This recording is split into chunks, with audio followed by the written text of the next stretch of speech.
Hello and welcome to the Driving Maul Show. Hi, I'm Paul and I'll be your host this evening as we talk all things Super Rugby. We'll have a chat about the Six Nation games that have gone on.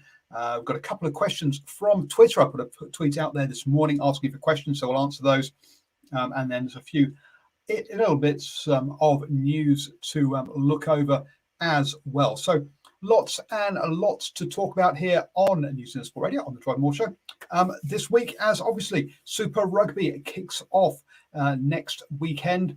Looking forward to that one, even though we have already lost one game with the Moana Pacifica game against the Blues being postponed due to COVID cases within Moana Pacifica. Now, I've just been listening to SENZ, Ricardo Ball on there with, he's just had his two new shows, which was In the Red and Pacific Flair. So from 7 till 7:30, he was chatting about Crusaders and then half an hour about Moana Pacifica.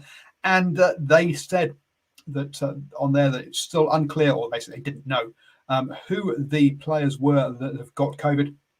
I think 7 players is what they've been mentioned.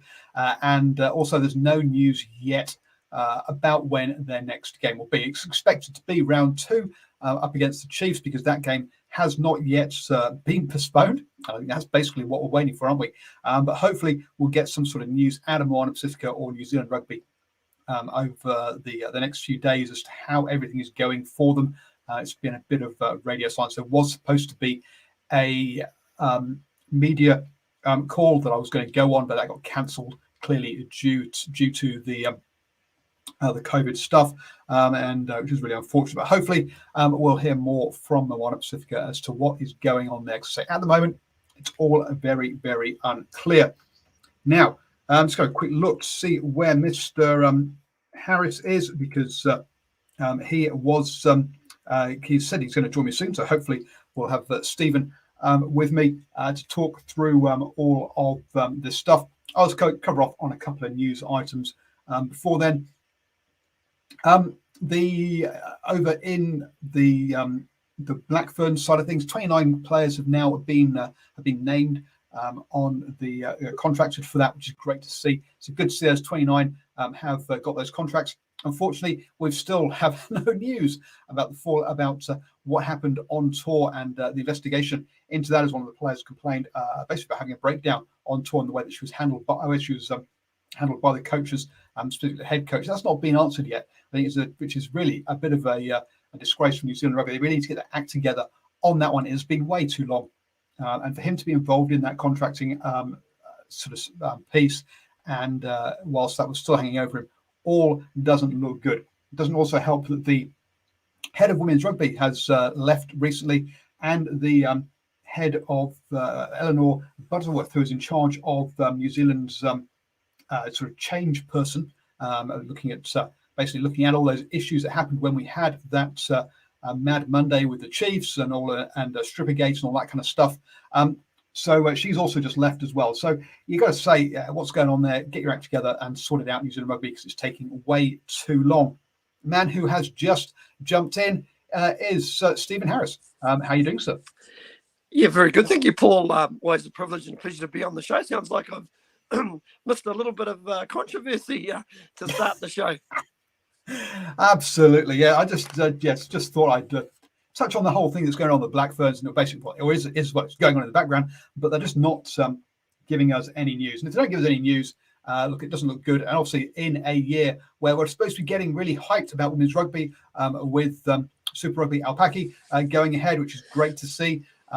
And obviously the Rugby World Cup later this year. It was cool to see that I think it was the All Black scrum coach was up in Northland working with the girls up there, which is fantastic to see. And the player I was talking about who had that member, but it was good to see that she was in some of the photos and clearly is amongst rugby family, which is great to see. So good to see she still enjoys the sport, even if perhaps not the Black Ferns environment. Yes, I did see that, Paul. That that's TK Aringameta, who obviously very controversial end of season tour last year, and lots been said and written about it. But listen, yeah, great to see Greg Feek take the trip up to Whangarei and not only spend a bit of time with the FPC coaches, but also the NPC coaches as well. Great to see these guys getting around. It is, absolutely, and that's I mean, to see that as well. I mean, the women's those contract players are going to be based in basically Auckland, Hamilton, Wellington, Christchurch. Funnily enough, the centres of the Super Rugby teams, but also Tauranga as well, because that's where the Sevens girls are all based, and also the Sevens men as well. So those are the centres. So interesting. Yeah, Bay of Plenty gets a little bit of love as being the only Super Rugby sort of hosting province to have some players centred there. Kia ora, Nocturnal Rights, great to see you live there. Don't forget, folks, you can join us at 8 p.m. every Monday on YouTube, Facebook, and Twitter. Also, check out the podcast on all your favourite podcatchers, just search New Sport Radio. So, Stephen, what rugby do you get up to watching at the weekend? Were you on Super Rugby pre-seasons and Six Nations, or was there some actual live rugby you got to? Yeah, firstly, I got to a bit of live rugby on Saturday on the outer ground at North Harbour Stadium. It was the first full weekend or round of the Blues Cup. That's basically the Blues under-20s New Zealand Barbarians team, which is a mixture of mostly Auckland club players. Originally, Auckland were going to put it aside in the actual competition itself. There's 4 teams, but a lot of those players involved with the Blues under-20s, so they've put together a side that's got a lot of promising players, but also some experienced players just to make up that 4th team. And of course, the 2 northernmost unions, the North Harbour Knights, have got a development team, and of course Northland with their development team. So those 2 unions took on each other. Of course, the home side getting the job done, but that was North Harbour's second game and Northland's first game. But some promising signs for the Northland Futures Taniwha side, who were down 19-0 at half time, but eventually went down 24-14, I think it was. And in the first game, the Blues under-20s took out the Chocolates. I think it might have been about 24-12, something along those lines, about 4 or 5 tries to 2. And both games really entertaining, but I've got to say, played in very, very humid, windy conditions. And thank God for that northeasterly that was coming in, Paul. As you'd be aware, up in the 09, and I think across the country we've had that spate of very, very humid weather, but it seems to have dissipated over the last 24 hours. It's actually a little bit cooler, which is quite nice. Yeah, absolutely. I mean, anyone who follows me on Twitter will have seen my tweet saying that basically the tarps have been ripped off my my firewood store, so I'm having to look at think about how I'm going to rebuild that to keep my firewood dry, because yes, okay, I'm not in the South Island, but still it gets cold, and having a wood fire is really what keeps me going for about half of the season, or for half the year. So I like doing that. Evening to Simon, also is there, talks about the Fijian in live chatting about the Fijian Drua result. Yeah, we'll talk about that one there, and also Scott Gregory having a decent game as well. So I think a lot of people have forgotten about him and are discounting his chances of starting for the Highlanders, but I think he's in with a good shout of having a good season. Because things are not going all that well for the Highlanders. Let's to be fair. Look, they've lost Lenchies already to a broken hand, and now they've gone and lost Roy Van Voot to a broken wrist during the pre-season game. Their injury replacements already getting injured. It's not a good start for Highlanders, is it, Steve? No, not at all. I mean, to say you haven't got to your first full competition game, and all of a sudden, players are starting to fall over, and usually it's a case where you get hit with positions that you haven't got a lot of depth. And of course, Rory Van Gut from Southland, obviously brought in because he had a reasonably good season with the Southland Stags, and then all of a sudden they're scrambling around. I believe Scott Gregory may have actually started on the wing. I certainly didn't see the full game, but I did see that he scored a very, very good individual try. So he may have booked himself at least to get the one of those wing jerseys for the starting game. Yeah. So clearly the that we need a Fonterra sponsorship of the Highlanders. They need to have some more milk to strengthen their bones, as there's been a few broken bones down there recently. Having lost already Joni Nariki for the season and Theo Tompkinson, which is why I think they've Van Voot was brought in. So yeah, it's not a great start for the Highlanders from that point of view. They're in this game of three halves, or which of three different teams. Sorry, losing the first one to the Chiefs 5-14. The Chiefs then beat the Blues 17-7, and the Blues lost to the Highlanders 19-21. I must say, I was doing other stuff, so I saw bits and bobs of it, but didn't watch the whole thing of that game. A bit like yourself, Stephen. Now, look, there's an element of you've got to take a little bit of pinch of salt with some of this stuff, because not all of the All Blacks are back. Some of them were. I think some of them came back a little bit earlier than expected because of the what was I thinking of? Gone blank now. Because of the reason they're down in Queenstown, and so hence they haven't got their expanded larger squads down there. They've just got their kind of the main contractors squads plus injury replacements. So that's why I think some of the All Blacks perhaps had a game a bit earlier than expected. Good to see Sam Cane getting a run out, for example. So that's but again, those players have been there for about a week, or they arrived sort of the Monday. We're playing on the Saturday.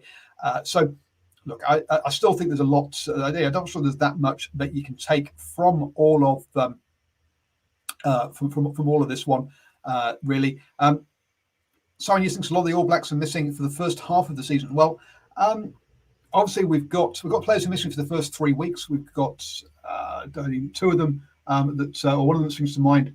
Obviously, is Richard Mo'unga for the Crusaders. I think also, was it Blackadder is carrying injury at the moment, has been left back in back in Christchurch to rehab for the first 3 weeks. But I don't think there's that many other All Blacks missing for the first half of the season, Steve. No, not really. But I suppose with the spate of injuries, it'll probably force a couple of them maybe to come back early, unless the head coach Foster basically says, no, this is what we've put in place for these guys, and you'll just have to look more to your depth. I mean, I spoke about watching the Blues under 20s and of course the Barbarians on the weekend. I've got to be honest, I didn't see many players there that were up to super level, but I'm pretty sure this is where your wider training squads come into play. Yeah, absolutely. So I say a lot of people upset the All Blacks are playing in the first round. Yeah, I guess some people, from a player welfare point of view, look, you've had a week and a half, 2 weeks at most preparation going into a game. That's not a lot around that to go full contact and full, into full competitive rugby from that point of view. As we're talking about the Crusaders, I had a little chat with Roberto Ball. Roberto Ball, have I got the right name? That's Roberto something like that. Gone blank. On SENZ, yes, on his show. Ricardo Ball, yes. And, Ricardo Ball, not Roberto. Ricardo Ball, had a chat with him on SENZ, mainly talk about Six Nations, but we did touch on some Super Rugby as well. And he was talking about the slow start that Crusaders have.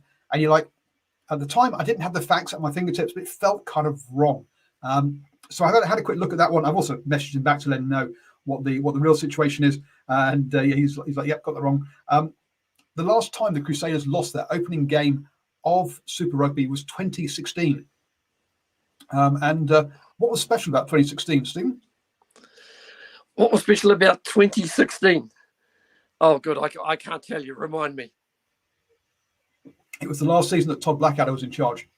Wow. So there you go. So basically, every year under Razor, they have won their opening game of the season. And yes, they did have a bit of a reputation of Todd Blackadder of starting slowly. They even lost to the Rebels at home one year in their opening game of the season. So gives you an idea is that the difference in coaching there, that Razor has his team up and running early. But I must admit, if I was playing the Crusaders, I would want to get them in week 1 or 2 before Richard Mo'unga comes back, put bluntly. So yes, I'd want them as early as possible without him. So I do think they could pick up, that they could be vulnerable in those early games. But it's amazing how a cliche or reputation, reputation more than a cliche, a reputation clings to somebody or clings to a team long after it's actually not true anymore, Steve. Oh, yeah, very, very, very much. I suppose it's all about what you do at the end of the season, and not so much at the beginning of the season, Paul. That's what it comes down to at the end of the day. I was going to say, you mentioned before Sam Cane. It just goes to show even the All Black captain doesn't get a free ride, because I believe Paul Williams gave him a yellow card at him. So obviously these guys are playing for keeps. And I'm pretty sure if they were in, these aren't exactly simulated games. They are playing for real, even though there's no points up for grabs. But it just shows the officials are certainly not straying away from their jobs. It's good to see.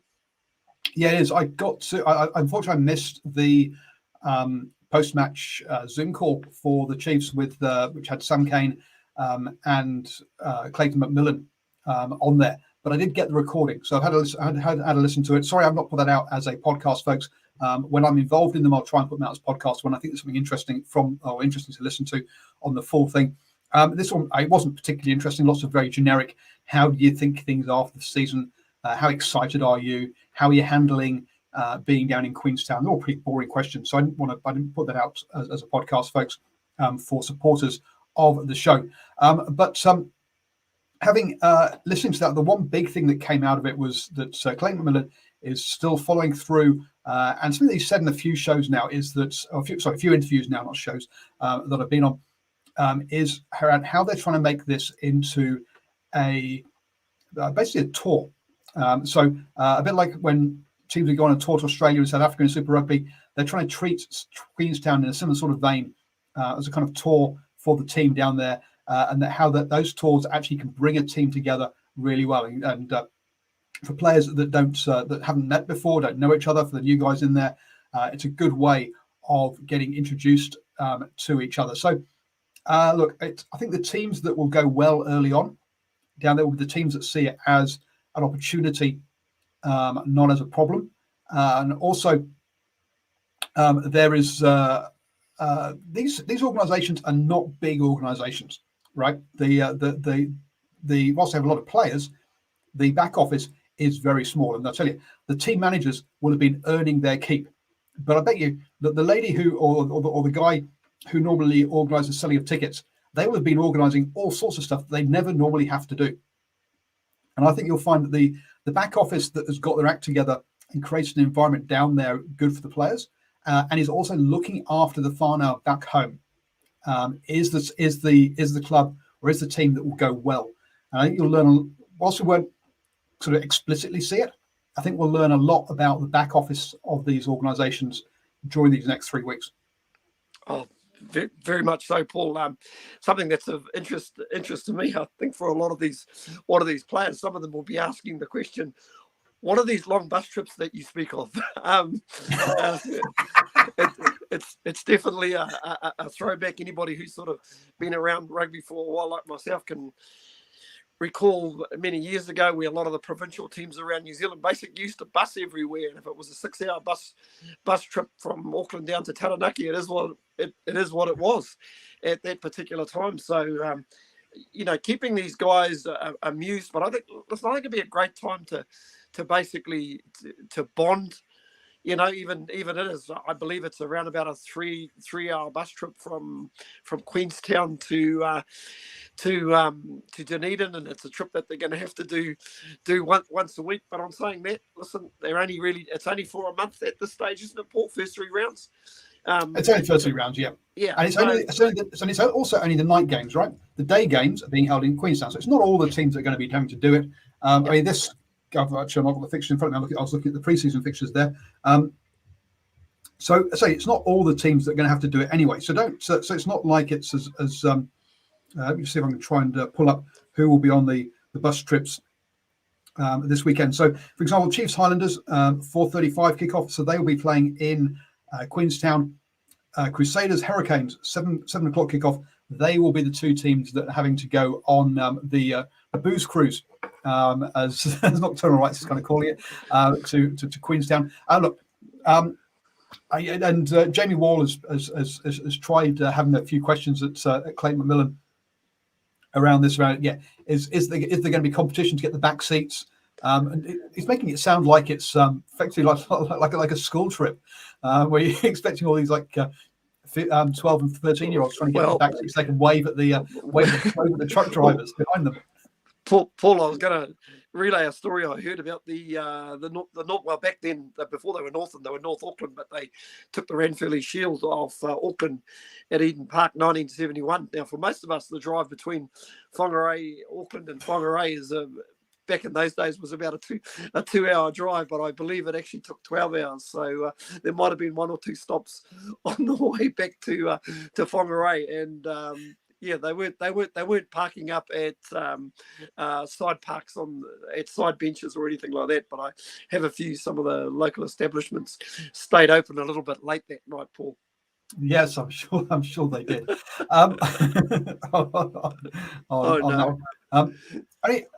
I think in club rugby, obviously it doesn't happen in Auckland because as such, but you get down to Thames Valley here, and in Waihi, we are the southernmost team, and Mercury Bay is our northernmost team, and that is not a fun bus trip. I can tell you, it does take best part of 3-4 hours each way to go and play a rugby game. So yeah, I'm. That's one that I kind of volunteer to cover the bees at home with the camera to try and avoid that, because that is it's a very windy trip as well. They didn't offer a helicopter trip for the immediate man, you know. Yeah, no, unfortunately not. No. But next time, maybe I'll tell one of the players they have to get injured at the end, and we can get a helicopter trip back with the air ambulance. Yeah. So I was asking whether they'll be moving any of the Super Rugby. They're moving one of the Super Rugby games Saturday. No, I don't think they. From Saturday to Friday. And not that I've seen. I've not heard anything about moving games. I think it's just going to be postponed for that one. So we had a quick run through of those. The Chiefs obviously doing well in the pre-season games. There, the Crusaders took on I'm trying to find the results again now. Hurricanes, yeah. Hurricanes, and the Hurricanes got up in that one. There, so well done to them. I'm not sure there's that much we can read into it.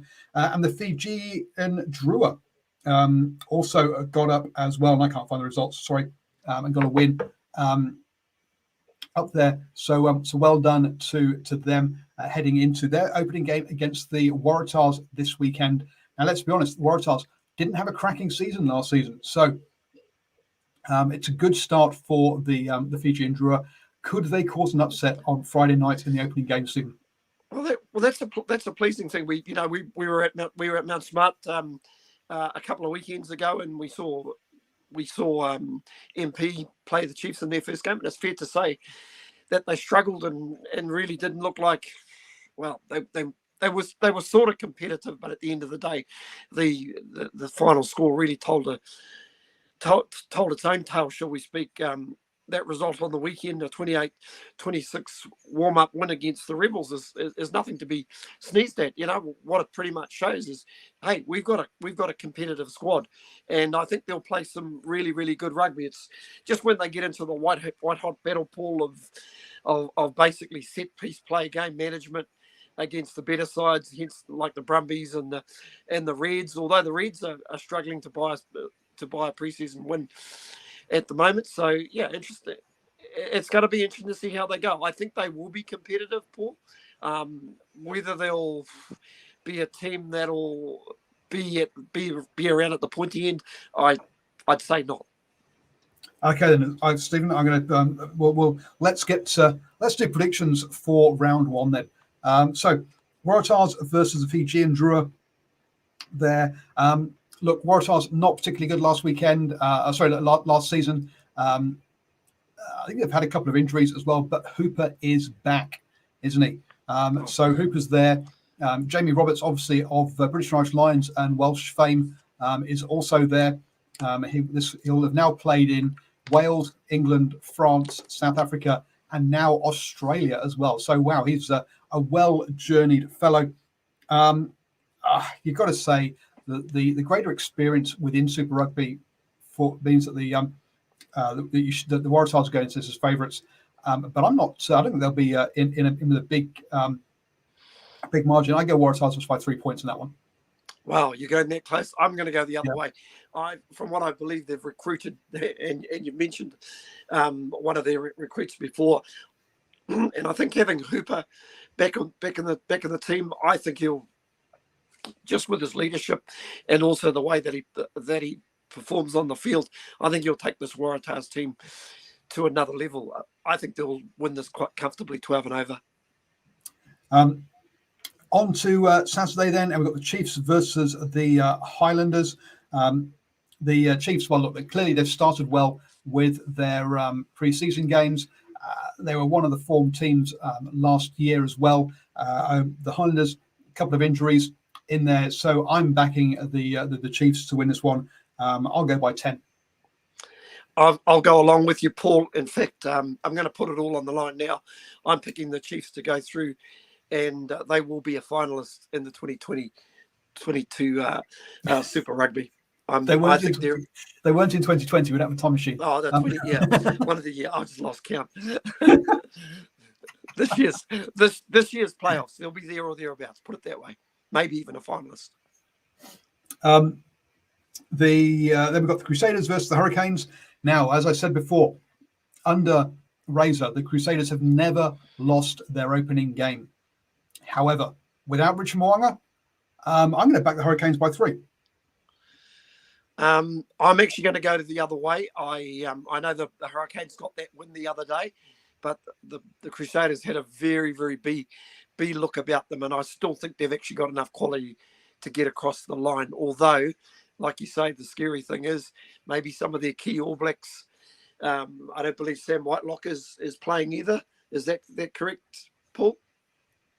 I've not heard about that one, so I don't know. That'll be the interesting one. I'm going to go Crusaders, but I wouldn't surprise me if it went the other way. But for the sake of picking a team, I'll go Crusaders by 8 points. 8. Wow. Look, and even if they're missing Sam Whitelock, they've still got Scott Barrett, Mitch Shea, Zach Gallagher, not so much, and Quinton Strange. They've still got 3 very good Super Rugby locks there. So they're not short of class. To round things out on Saturday, so 3 games back to back. We've got the Reds versus the Rebels. Look, the Reds may have dropped off a cliff when it came to Super Rugby Trans-Tasman, but that's because they had reached their big goal they've been shooting for a number of years by winning Super Rugby AU, and essentially they were just hung over for the next 5-6 weeks, which that tournament took place in. If not from alcohol, just emotionally hungover, emotionally drained for that one. So having had a proper off-season now, I'm expecting the Reds to come back like they did in Super Rugby AU, not Super Rugby TT, and I'm expecting the Reds to get a comfortable win over the Rebels, maybe as high as 15 points. Yeah, I'll be a little bit more conservative. I think 8 points. And then to finish things off, we got the Brumbies versus the Western Force. Now, I've been kind of positive about feeling kind of positive about the Western Force for this one, but then again, they just lost the Drew, didn't they? I think you just said, was it that they had that pre-season? That was Rebels. Rebels. Okay, good. So look, I'm kind of feeling positive about the Western Force. Look, last year they had about a month to put together a team. This is the first year they've had to have a proper pre-season, properly put a team together for this competition. I'm expecting a better performance out of the Western Force. Sure, it's not the names in the same way with Rob Kearney, etc., but I do think it's actually probably a better fitted team than that. Still, the Brumbies are one of the top teams in Australia, so I'll go Brumbies by 5 as they're at home on that one. But let's say I'm expecting a much improved Western Force this year. Yeah, I go along with that. I don't think it'll be one-sided by any stretch. And if you think back to last year, the Force pushed the Brumbies even at home very, very hard. And I think they're probably a little bit unlucky to come out on on the wrong side of the ledger in that particular game, but they were competitive for a long period, if my memory served me right. But yeah, I'll go with the Brumbies. The Brumbies will want to start well. So there you go, folks. That's how we see things going. We'll look at probably after the Crusaders Hurricanes. Well, just before I promise any post-match reactions this weekend, I need to see where I am, whether I'm up in at my mates cutting out toys during the daytime, or whether I'm here in Waihi. If I'm here, we'll try and get at least one post-match reaction for you guys on the channel. So don't forget to subscribe and follow and all of that kind of wonderful stuff. As we always do at this time of year, we get sort of fun articles online from various outlets, and looking at stuff. They had their burning questions, which I thought was kind of amusing. And they want to come up with which New Zealand coach is under the most pressure going into the season. And I'm looking at it thinking none of them are actually under pressure of losing of their jobs. I don't think. Clayton's had a good year and has just been re-signed to this one. I don't think that at the Blues that Leo McDonald is under any kind of pressure at all. I mean, sure, if he came last in the competition, there might be some, but people are sort of positive about how he's running things. Clearly, Razor is the anointed next All Blacks head coach, so clearly he's as safe as houses.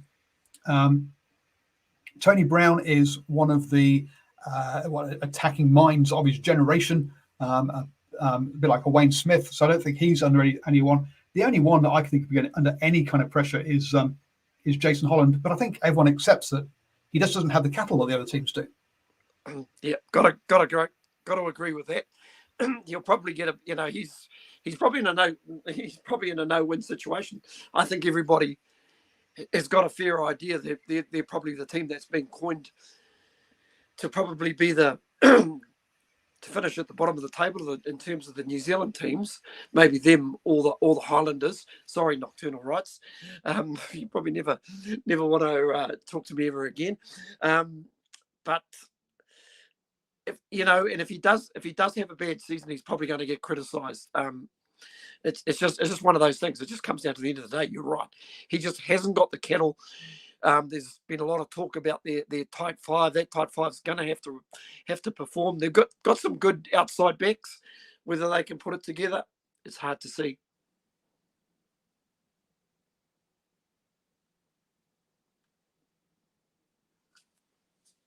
Absolutely, it's just so to get the platform. Simon Hughes says, can't remember who the last coach was fired in Super Rugby New Zealand. Right, maybe not mid-season, but Warren Gatland was the last coach to get fired in New Zealand. Before him, Tanner Umaga. Let's be honest, he got put down into assistant head coach out of the head coach role. JK, also at the Blues, was he wanted to renew, but they went no thanks. That's effectively getting fired. So coaches do get fired. Was it who was the guy at the Hurricanes who chucked out Mark Hammett? Mark Hammett, another one. Yeah, was basically goodbye. Thank you very much.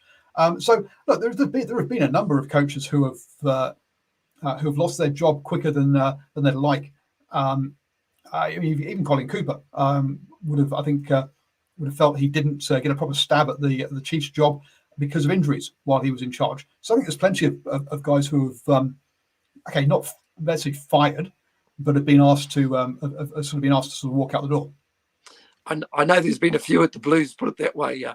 Paul, I think Pat Lamb. I don't know if he was fired. I know he got that opportunity overseas at Bristol, but on saying that, I know that he sort of had his issues, and he was certainly put under the spotlight by the media in his time with the Blues. You can even think back to somebody like Jed Rollins, who was the Taranaki NPC coach, who pretty much jumped from coaching NPC Taranaki to coaching the Blues. And I think he may have even had one Joe Schmidt as his assistant coach at the time. Well, of course, they just didn't come up with the results. And it's just one of those things, Paul. I think there's a lot of expectation when you look at the player base in the Auckland area.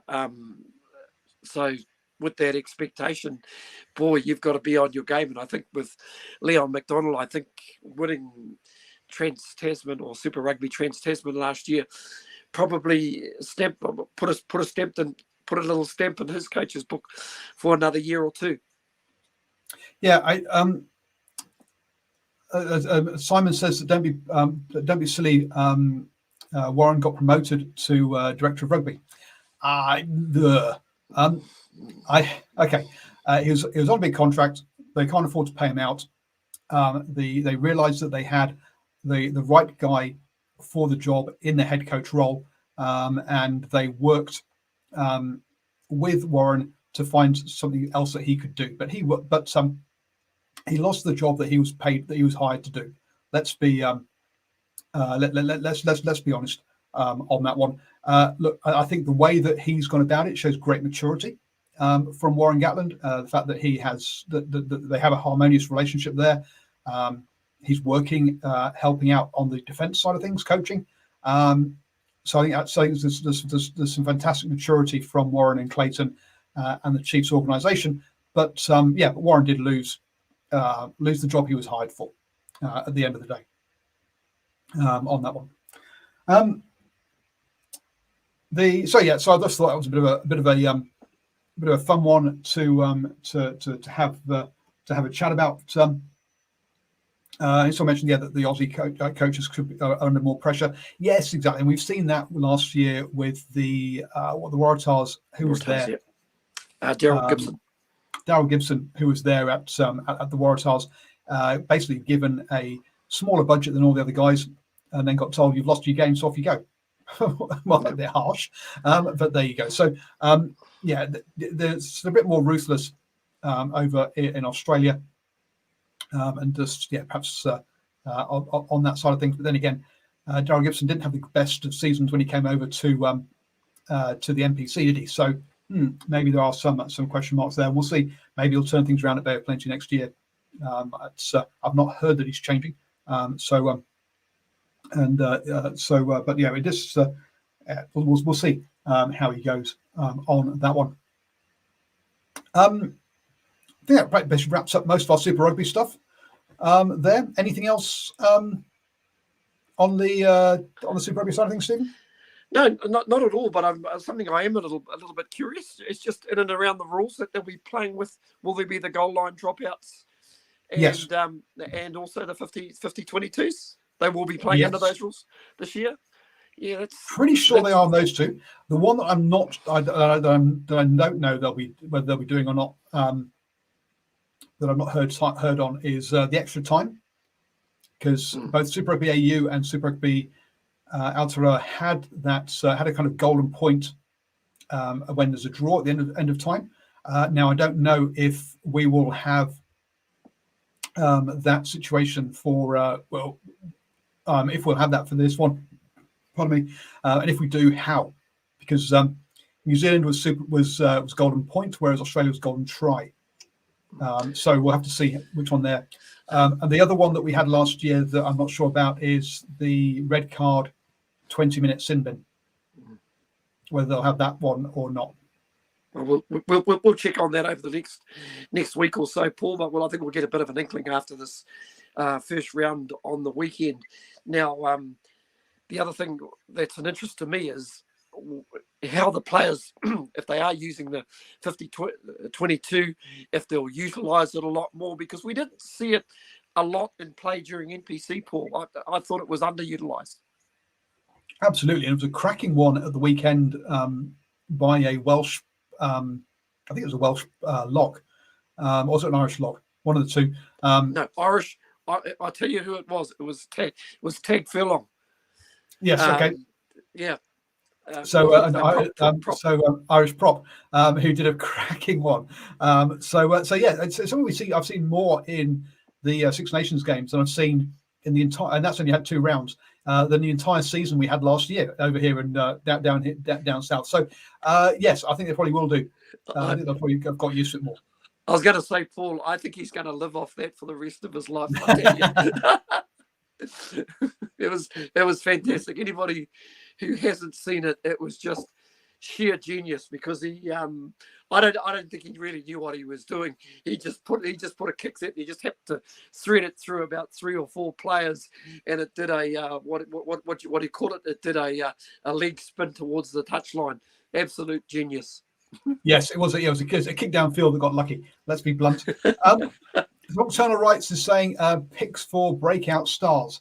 So if we think about that, then if we look at something like the Blues, they've got a pretty settled side from last year.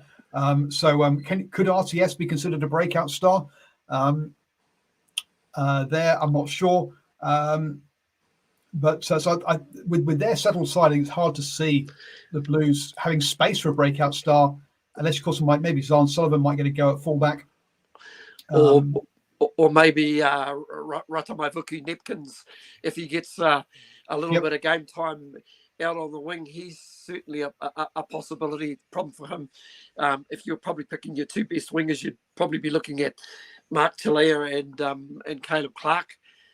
I would imagine would be the starting wingers for the Blues. So yeah, there's nobody that really comes to mind. Suani Vakana, the Blues under 20 hooker, but how much game time will he get behind Kurt Eklund? So yeah, there's no obvious standout, Paul. I got to agree with you there. Yeah, I think it's got 2 settled aside. Coming into the Chiefs. I guess the one player here, Cortez Ratima, might get a good shout. Depends on how much time he gets again. Him and Xavier Rowe have been sharing the game time at Waikato. I think Xavier Rowe would be considered a breakout star last year rather than this year. So I think it'd be a bit. So again, you're looking around going, well, where is there space for a breakout star to actually play? And again, I don't think there is really. Amoni Nora, because he was played under Clayton at the Bay of Plenty, might get a chance in that back 3. Didn't really get a chance at the Blues, where he was been contracted for the past 2 years. So I think he might be the only guy there personally as a breakout. Yeah, that's a problem for these young promising guys. I think there's an opportunity for some players who are basically like fringe All Blacks, or may have played their first test. For example, I'm talking about Somasoni Takiaho and also Quinta Paia, to actually re-establish themselves as top international players. You know, you think of somebody like Gideon Rampling, but how much game time, unless there's an injury, he's pretty much sitting behind Quinta Paia, Anton Leonard-Brown, and Ryan Nankerville. I think he's probably sitting behind all those guys. Yeah, Alex Nankerville. Yeah, not Ryan. Is Ryan the dad? Right, yeah. Golden Oldies might be behind Ryan. Yeah, could be. You're right. Change your position as well. Again, it's difficult to see anyone there. Heading on to the Crusaders. Rookie of the year there is going to be Pablo Matera, which again is because if you think about who won the Rookie of the Year for the Highlanders, it was their experience. It was their multi-capped Japanese international number 8. So again, you're looking around, going, okay, where is there space in this side for a breakout player? Again, that back line is entirely settled, as is. So it's not going to be anywhere in the backs. And again, you look at the forwards and go, well, they've only got 3 All Blacks experienced locks, and the other one has actually 4 of them have been called up to the All Blacks. So again, I think Tamati Williams, did he get a breakout last year? Maybe this year, or I don't know if you count that as a breakout one. Yeah, I was going to suggest Tamati Williams, or even Fletcher Newell, who was, I think he was the player of the tournament in the under-19 tournament the year that Canterbury took out the under-19 title. So yeah, if there are any kids to break out, it's those 2, because I think they will get a reasonable amount of game time.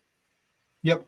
Agreed. I think same place I can see them getting one. Coming into the Highlanders then. Now, this is the team where you've got a bit more chance of getting game time, let's be honest. And part of that is down to the fact of injuries, as we've already said, in that back division. there.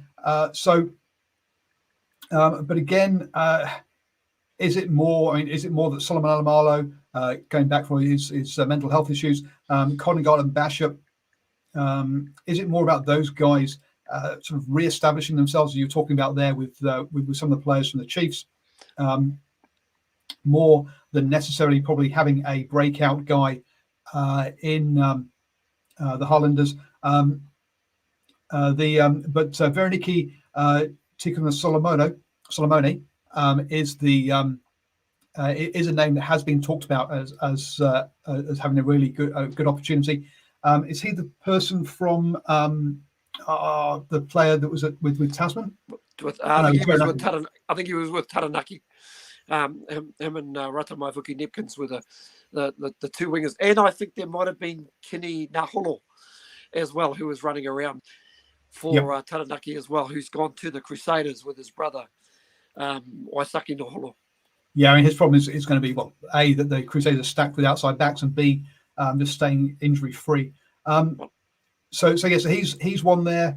I mean, there's a possibility of somebody from outside the squad getting opportunity at lock with Perry Parkinson out for the season already. How long can Bryn Evans keep playing for? Will he survive the whole season? So maybe they'll be a bit thin there, and someone could come from nowhere, a bit like a Josh Lord did last year with the Chiefs.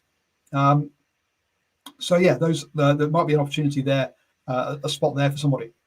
Yeah, very much so. There's like a few players that come to mind. I just had a quick look at their team sheet for this year. I suppose somebody like Ethan de Groot, who made the All Blacks last year. We didn't see a lot of Ethan in that All Black team, but I think he's a player, as we spoke about Samasoni Takayaho before.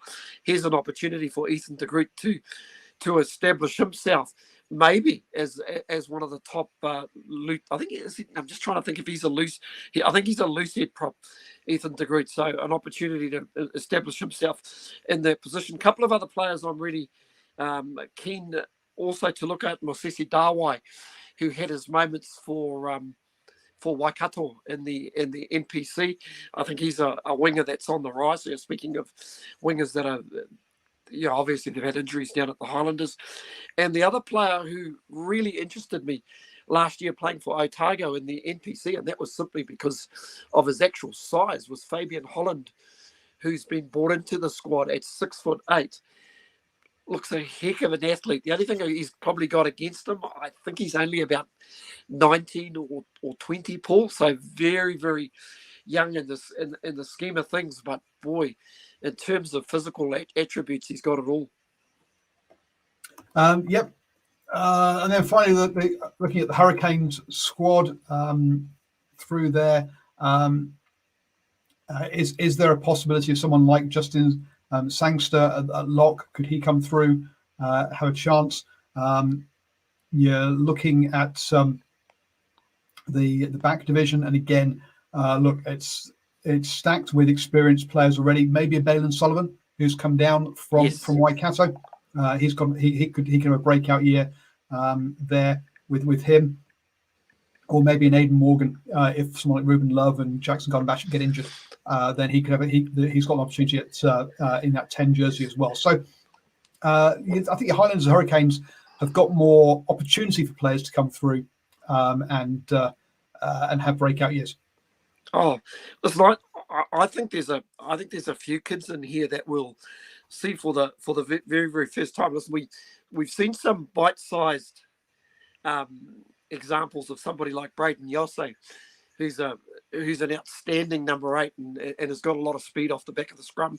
A kid that I'm interested in, he's part of the Hurricane squad, is Tyler Laubashire out of Palmerston North Boys High. Didn't actually play for the Turbos in 2021 because he was injured most of the season, but he's just a real talent. The problem for Tyler, is he going to get a lot of game time with the likes of Braden Yosse and a lot of the loose forward covers, Ari Savia. TK Howden is another interesting player as well, big rangy number 6. So yeah, in their loose forwards, they've definitely got some guys who can maybe come through as a rookie. But for me, the one I'm looking forward to watching the most. And we also, once again, saw little bite-sized lumps of what he's capable of in 2021 is Ruben Love. I want to see more of him. Yeah, I mean, if you look at that, in those forwards, you've got Arnie Surveyor, who obviously has been named captain. Devon Flanders has been cracking at 8. We've got Reed Princep, DePleece Karifi. Then you've also got Blake Gibson down there. So there's 4 or 5 established, All Black / Super Rugby players to get through before these guys get an opportunity. So they're an injury or 2 away, unfortunately, for them. But hey, who knows? Perhaps they can. I mean, we've got that the German fellow at the Blues, for example. He's been brought in now. The Crusaders were sad to lose him, and obviously coming out of is it Tasman? I think he is. So for example, there's somebody who could do. But then you look at the Blues loose season, you go, well, where's he going to get game time? It's just, but maybe he's been promised some. I don't know. To come out to the Blues, we'll have to wait and see. Well, one player I'm also curious about, because we saw him running around for the Bay of Plenty Steamers last year, and he's a mountain of a man, is Pasilio Tossi. I'll be really curious to see what sort of shape this big guy is, but I could remember him steamrolling his way down the field on a few occasions during the Bunnings NPC last year. So no, it's sort of exciting times, but somewhere in there, I'm pretty sure there will be 1 or 2 rookies that come through, Paul. But I was going to say, we'd be remiss of us not to mention the Moana Pacifica as well, because they've got some talented young guys in their squad. Yeah, absolutely. They will definitely have some talented boys who come through. I'm just trying to find their squad there on that one. Any players that spring to mind? Yeah, I think D'Angelo Leoila, it was so impressive for Waikato last year. I think he can probably only I think he can probably only go up in his stakes, if you know what I mean, and show what he's got. The problem for the likes of himself and also Lincoln McClutchy, they're going to be operating behind a pack that's going to probably struggle. You've got to say a lot in 2022, but I'm pretty sure they'll still get an opportunity to showcase their talents. Yeah, and also whether he actually gets to. I mean, he's an injury replacement. He's a wider training squad player. I don't even know if he's gone down to Queenstown or not. So whether he'll get the opportunity from that point of view. Again, got to get past. Actually, William Haveli is the player that might do well. I listened to his he was on the What a Lad, podcast. So it's great to hear him. Listen to him talk and how basically he's gone and got his builder's apprenticeship already. And was doing that and seems to have his head screwed on very well. So there's a young lad that could come through. Basically, you'll probably see him more at fullback, but he's actually a 10. That's where he wants to. That's where he sees himself playing. But obviously, with Christian Leali'ifano and also the fact of just running a Super Rugby squad from 10 takes experience. He's someone that would. That might be fun to keep an eye on as well. It'll be remiss of us to not mention Tamosi Tavatava-Nawai. We saw him do some pretty amazing things for the Tasman Mako in 2021. Yeah. So I reckon he's one to watch as well. So exactly. He was the player I was thinking of earlier when I said, "Is he from Tasman?" Yes, that's who. Yeah. Yes, thank you. Yeah. And look, now there's a kid who. You look at him and you see him play initially, and you think, "Wow, yeah, great ball carrier, and great, and got speed, power, pace, and swerve." And then you hear about how and then you watch another game and go, "Wow, he's fantastic under the high ball," but he wasn't a few weeks ago. Why? He's gone away and worked on it. So yeah, seems to have again another player seems to really have his head screwed on, have a real good attitude, and has gone and figures out what he needs to train on and trains the house down until he gets it right. So, yeah, as you say, a player with a fantastic future ahead of him. So I was going to talk about Six Nations, but I think first off, before we get there, because we're running out of time, I want to go through a couple of those questions we had from on the old Twitter. So Richard goes and says, how on God's green earth did New Zealand Rugby pull the trigger and re-sign Mr. Foster after a couple of wins versus a scrubby Australian team? Remember, this is his words, not mine. Plus, splitting the test with the Box before the Northern Hemisphere tests were played. So nutty. That's the question. Abysmal 2 years. Well, I think it's quite clear where he's coming from. Is he thinks it was a mistake to re-sign Ian Foster on that one. Now, look, folks, Ian Foster was given a 2-year contract after the Rugby World Cup. Now, whether you think he should have got it or not, let's be honest, he was always anointed, and it was always he was always going to get it. You then give him a COVID season and a interrupted season, essentially, and you go, well, you've not had any opportunity to prove what you can do. And also, we're in transition for the squad, even though we're not going to admit it. Transitional squad, no COVID interrupted, so lack of game time. He had to be given an extension because he hadn't been given a fair crack of the whip at the end of the day. I know a lot of people don't like it, but to be fair on the fella, that's what he had to be given. And to be fair on him, look, he has brought players through like Akira Iwane. This year will probably tell a few tales or two if there's any sort of improvement in the side. And the biggest challenge you can have is playing South Africa. And of course, 2 tests coming up in August are going to be huge. Those are 2 tests that I believe that are going to define Ian Foster. If he comes out on the right side of the ledger, then you could arguably say, well, he deserves to be locked in for the next test. It's important that we actually talk about Six Nations, because I think we should talk about probably currently the best team in the world at the moment. They're setting the benchmark. But I think for Ian Foster, we need to see improvement, Paul. It's as simple as that. Whether the New Zealand Rugby Union will have either the fortitude or guts to make a change, I'm not so sure. So, folks, I think what basically what Stephen's saying is that we're going to overrun by about 20 minutes, half an hour. So do strap yourselves in for that Six Nations stuff. But before they even get to South Africa, he's got to get revenge on Ireland, who are coming here for 3 tests. Now, Ireland have never won a game here, but they beat the All Blacks in November. So, look, even before he gets to South Africa, he has got, as you say, at least those 5 big games. I don't know who they've got in November.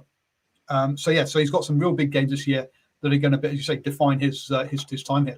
Yeah, listen, Ireland, they had a hiccup the weekend, but on saying that, they are a very, very good team. They're very well coached. They play within their structures, play very, very well. I think the challenge for them will be to come over here, and I think even if they pick up 1 test win, Paul, I think that's a success. Oh, totally. They've never won in New Zealand. Win in New Zealand, just one of those 3. And I can see them doing it if they have Johnny Sexton fit and other players as well. But he is their biggest. He is their the player after whom the biggest drop off happens, because the next guy has got no experience. So it's. So there are a number of big games. If he loses, to lose those 2 games on tour was massive. If he loses to Ireland at home for the first time ever, boy oh boy, the hounds will be out for him. Oh, listen, if he drops a test to Australia, the hounds will be out. If he loses to Ireland, if he loses 2 in South Africa, and then end of season tour, they've got a test, I think, against England at the end of the year. Is that correct? So once again, it's another tough season. In fact, you could arguably say it's actually tougher than it was in 2021. Yep. I think so. Yeah, because if he gets another France up there as well. So we'll just quickly have. So Craig has given us a couple of questions. He says, "What are the state of New Zealand Union? Will the New Zealand Super Rugby province teams relocate to Australia for a stint? Who knows? Look, it's the one thing we have seen here, and the one thing we've heard consistently from the head coaches of the Super Rugby franchises is these games have to be played. And they will move heaven and earth. And if it means relocation to Australia, then it means relocation to Australia. So, yes, if they can't travel backwards or forwards, I think they will do. What initiatives are the administrators of the 3.2 billion New Zealand dollars rugby union put in to see improve attendance? Or is it old, if we win, they will come? It's if they win, they will come. I've not seen any initiatives by any of the teams to increase fans. Even Moana Pacifica, I think, are going to struggle to fill that stadium when I think about how the Thomas versus Samoa game was only about a tenth full. And the other part of the equation we should throw in, obviously the model has basically said we were going to end up with a lot of cases, and that seems to be the way that it's trending at the moment. So really and truthfully, if you've got a lot of cases, people really want to go and sit by a whole lot of other people at a game of footy? I don't think so. No, luckily I get media pass and I get to sit next to very few people in the media box because not much media turn up. And then finally, Moana Pacifica finish in the New Zealand overall table. Look, they're going to come last in the New Zealand table. And because they have more games against New Zealand teams than Australian teams, they're going to go into those Australian teams having lost nearly all having lost all of their games going into it. Look, Moana Pacifica are probably going to finish last or second to last in the table. It's going to be a tough season for them. Yeah. This is just toes in the water season, Paul. We've actually said that before. Just remember they got their license in July last year. They had 4 months to put a piece of team together with non-contracted Pacific Island players. Probably hindsight's a wonderful thing, but they maybe should have got in a big South African, couple of South African tight head props, just to basically give them a stable front row. But on the other hand, there would have been the people who would have turned around and says, I thought this was supposed to be a predominantly Pacific Island side. But if you want to be a competitive franchise, the game starts up front, and unfortunately that's going to be their nemesis throughout the entire season, unfortunately. Yeah, just before the show I listened to Ricardo's show about how does that Moana Pacifica expert go through and name the 23, and he was looking at going, I'm not really sure who the locks are going to be. And we've said from the start, lock is going to be their big problem. They could have done with hiring a couple of big South African locks. Absolutely. Yeah. Absolutely. At least somebody with, with experience, because at the end of the day, yes, it was designed for Pacific Island rugby, but you've still got to have some hardened professionals in there who, and it's only a short-term thing. Yep. Someone said that someone says 3 wins would be good for someone like Moana Pacifica. 3 wins would be fantastic for them. Apparently the Cheetahs won 5 in there, and look, the Cheetahs had a Curry Cup team and a history behind it. Moana Pacifica didn't have that grounding or that base to work off. So look, it's different. It's apples and oranges. So let's move on then. 6 Nations, Stephen. First up, Wales versus Scotland in a tight one. Finished 20-17. Wales getting the win over Scotland. Wales coming off the back of a drubbing by Ireland. Scotland coming off the back of that win, winning the Calcutta Cup against England. I thought Scotland could edge this one, but it just went the other way. Scotland's still struggling to do it outside of Murrayfield. Wales really turned up for this one and had some passion and pride to restore. Yeah, how can I explain this one, Paul? I think what it was a game that was played with.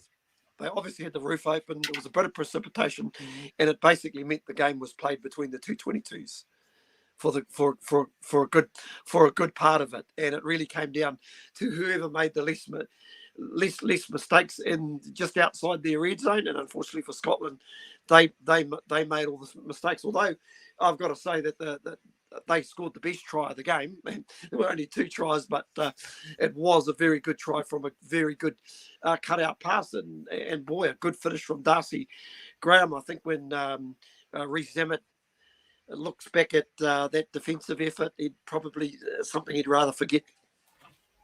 Yeah, and again, it's one of those situations where he has got to trust his inside defence and go, you are not scoring between me and that me and that sideline. If you score inside me, that's fine because that's where the cover defence should be. But you are not going between me and that sideline. Too many players think that they can defend more space than they can and give too much space on the outside, and that's just what he did on that one. So, but yeah, great, really good finish by Darcy Graham. Somebody slips under the radar with people like Josh Adams around, and perhaps I think it's better than he's given credit for. So good to see him get that try. I must admit, when Dan Bigger knocked over that drop goal, I did think, what's he doing?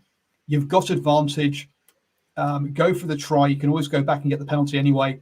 But hey, he wanted the lead. He knocked it over. He was playing injured, and they got themselves just enough ahead. As you say, a bit of an error-strewn game, but a fun game to watch. Both sides, actually more Scotland, so kicking balls out on the full, but handling, just could definitely have been better. Yeah, better. Yeah, I think the better team won at the end of the day, Paul. Mm-hmm. Yeah, I think the big difference was Scotland's pack isn't as brutal as Ireland's pack at the end of the day, and therefore Wales had more time and effort to play. I just wonder if Gregor Townsend also made a little bit of mistake, whether it's was done by hook or crook or injury. I know he changed his whole front row from the previous week before, and obviously, you know, when you're playing a test the following week, you've got to freshen your team. But I just wonder in hindsight if there were too many changes. Yeah, maybe, and also losing Richie, the number 6, to injury as well is a big loss for them. Was their captain on one of the tours, I'm pretty sure. Yeah. So yeah. I was impressed with their number 8 though, Ferguson. He's a very good carrier of the ball. Yep. No, they got some really good players. That was followed up by one of the clashes of the year at the end of the day. Look, France beat the All Blacks in November. Ireland as well. You've got 2 sides coming off the back of that. Both of them had won their opening games in Six Nations. This should have been a round 5 game.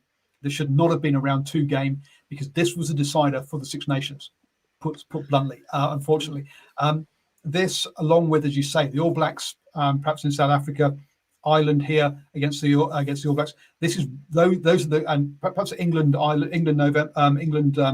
Blacks in Twickenham. This is one of the big games of the year for me.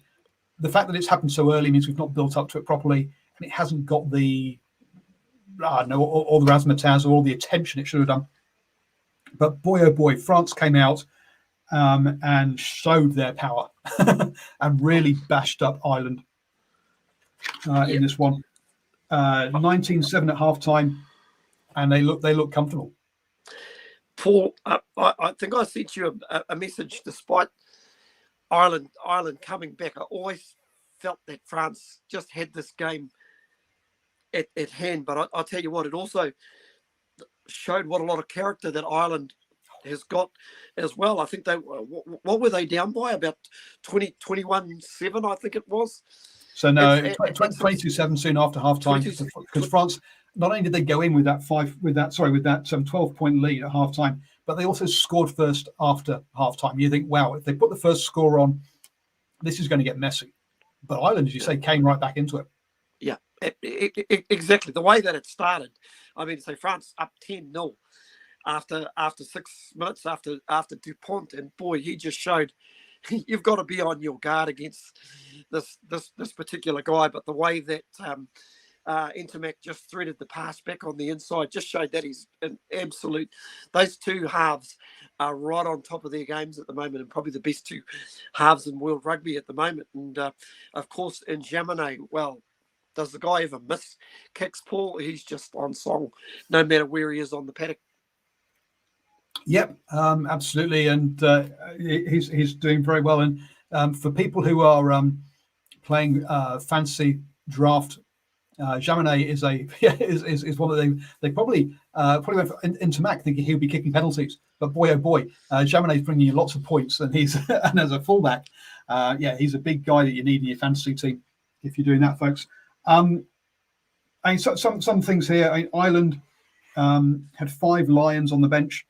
and had more caps on the bench than they had in their starting 15. I mean, the depth they've got now is fantastic. I mean, that kind of experience is nuts. France, though, had 4 players on their bench over 120 kgs. Then that's just, when that comes off the bench and smashes you, I'm not sure that's really fair. But France are doing what South Africa did with the 6-2 bench. So my question to you, Stephen, should we go back to 22-man matchday squads, but you still have to have 2 props and a hooker in your reserves? Oh, it's a good. That's a heck of a good question. I reckon we should go back to 22-man squads, and then it'll put a lot more emphasis on coaches on how they manage that bench, as opposed to having guys coming on at selected times of the game. Yeah, A, you manage that bench. B, your players have to be conditioned more, because more players have to play the full 80. So you're not bringing on such big wrecking balls, just for 20 minutes at the end. This game never lost its intensity. I suppose if Ireland will look back at this game, and if you compare this game to when they played the All Blacks last year, where they were probably nigh on error-free. If they made 1 or 2 mistakes in that particular game, I missed it. Unfortunately, in this game, they actually put passes down. The passes weren't quite accurate, but I think you should put more credit towards the French defence. They just seemed to basically flood areas. Like, for example, there was every time, if you watch somebody like Bundyaki, he didn't always go into contact. He would always pass very late, but on 2 occasions the ball carrier actually, Ringrose, got smashed and lost the ball. And that was a real error, and they were punished, not so much in basically points taken, but they were just punished in terms of field position, and then they had to start all over again. There was a time pool where the game actually started. When it did settle, it was played between the 2 22s, and it just showed you both teams were confident to stick with their systems. DuPont and also Gibson Park going with the high kick game to gain territory and possession. Yeah, look, this again. Where did France win this game? France won this game in the last 20, right? Because, as you say, Ireland came back to 22-21. Historically, French teams just then ran out of puff, but they don't anymore. Their conditioning is so much better. They're catching up with the other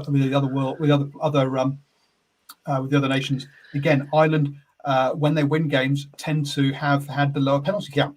In this one, it was slightly above. France with 7, Ireland with 10. Not a lot, I mean, still acceptable numbers, just about, but they still gave away more. And if you say error-free rugby is where Ireland wins, they didn't do that. And France's powerful forwards forced them to make those mistakes. Yeah, an interesting comment that was brought up by the commentator. Apparently, the French team has been training with the French Foreign Legion. So I would imagine they're being well and truly put through their paces when they're in with that particular mob. So it just goes to show you are dead right. They're fit, and that's not the first time we've actually seen them finish like that. You think back to that All Black game.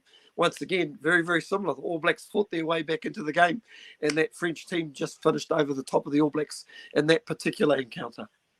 Yep. So it's a cracking team. Look, Italy lost to England 0-33. I've not seen that game, so I can't really comment on it. A result that we kind of expected. But I don't know what the performance was like, so I've not seen the game. So, and let's be I thought Italy were much better against France than they have been for a number of years. So I think they're heading in the right direction. Let's hope they manage to put in another good performance. I've not seen it. Yeah, they just seem to. I see England were leading 21-0 at half time, and I see Italy just conceded a try to Jamie George right on half time, and which was converted by Marcus Smith, which took them out to 21-0. You know, that's something that Italian, if you look at the way this Italian team plays, they always concede. Like, they'll put in a good, strong effort for the first 35, 36 minutes, but they'll always concede right on halftime. I think they've just got to learn stay in the fight. And I actually thought they might have gained a little bit of inspiration by their under-20s, who created their own bit of history by knocking over England by 6 points to 0. I didn't think those scorelines were possible anymore, Paul, but they are. And I actually saw the highlights of that game. Yes, there were some highlights in that 6-0 victory, and just looking at some of those highlights, they probably should have won by a lot more. A couple of very kickable penalties were missed, and listen, that's something to hold on to, at least for Italian rugby. But unfortunately, that's loss number 34 in a row for the Azzurri, and yeah, they play with a bit of character, but they just got to learn how to stay in fights. Yeah, look, the under-20s are doing well, which is good for the future of Italian rugby. I think they've finally. I mean, people like the work that Conor O'Shea did at grassroots and at building the base are coming to bear fruit now. Shame that he moved on and isn't still there as a director of rugby. He would have been fantastic, I think, to have kept him in that one. Simon says he does not think the French will win the Grand Slam. He'll think he'll lose in either Cardiff or in Edinburgh. Well, yes. France did win the last time they were in Edinburgh, but before that was 2014. The last time it was that they won there. So, yeah, France, Scotland in Murrayfield are a bogey team for France. So next week, not next weekend, the weekend after next, in the next round, will be interesting to see. You know what? I disagree with that, because I think they've got genuine class in the halves at the moment, and I think there's a real belief that I don't think there's any fear in this French team. You know, once upon a time they were that side that, you know, if you played them in Paris, they were quite capable of beating in England. Wales didn't really matter who was the top dog at the time. But I actually think they're a team that's more than capable in their own ability of going away and winning away from home. Paul, something I just looked at again in that England-Italian game, I see England scored in the 5th minute just after half time and actually didn't score again until the 74th minute. So once again, it just demonstrates with this Italian team, maybe it's a case where they lose concentration for a little period of time. If they can just stay in the fight a little bit more in these games, I'm not sure if you're going to see a winning performance against England. But man, staying in the fight and keeping the score close, strange things happen in the last 10 minutes. Yeah, and unfortunately, they're having to travel to the Millennium Stadium to Cardiff, because I think if they were hosting Wales, they'd be in with a shout in that game. I think Scotland probably do have too much for them. But I think Wales at home could have been an interesting one for Italy. But having to travel to Ireland and travel to Cardiff, yeah, I can't see them picking up a win this year. So, thank you everybody who has joined us on the DrivingMaul show. Thank you, Stephen, for joining me as well. That's 2 weeks on the trot. Wow, he's getting back into it. He's had his off season. He's coming back refreshed and revitalized. You can see all the hard work he's been putting in.